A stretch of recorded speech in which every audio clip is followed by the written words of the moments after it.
Kasi ito pa yung isang kama. Sabi ko na kulang ng isa eh. Ayan na.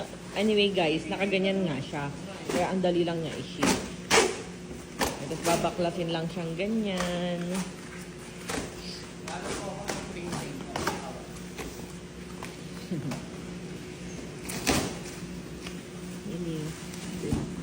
Ayan, ganyan siya guys. Ayan o.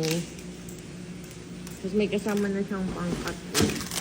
May kasama na siyang taga-bukas. Ayan. Yes, ayan kasama na rin yung taga-bukas built-in. Naka-bonnet na.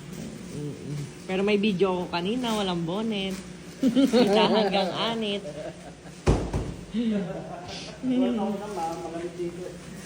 Ayan.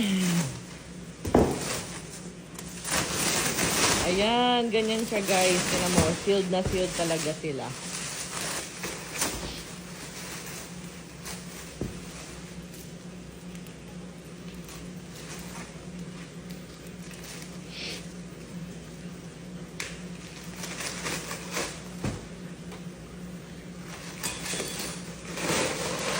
Ayan o, tingnan nyo naman guys.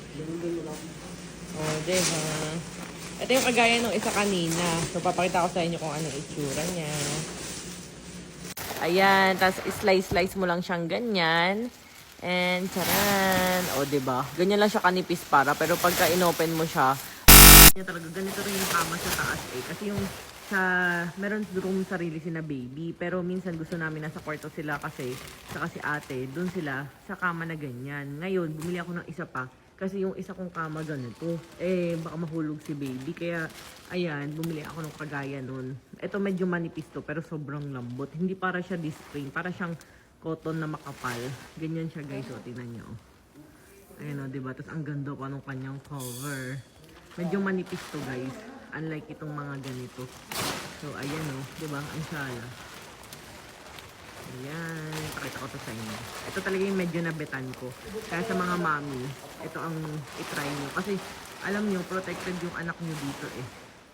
Dahil, iwas laglag sa kama. Pero makapal din siya guys. Tingnan nyo kung papapatong natin siya. Ayan siya, oh, ganyan. Diba? Medyo manipis-nipis siyang tingnan. Unlike yung ibang kama.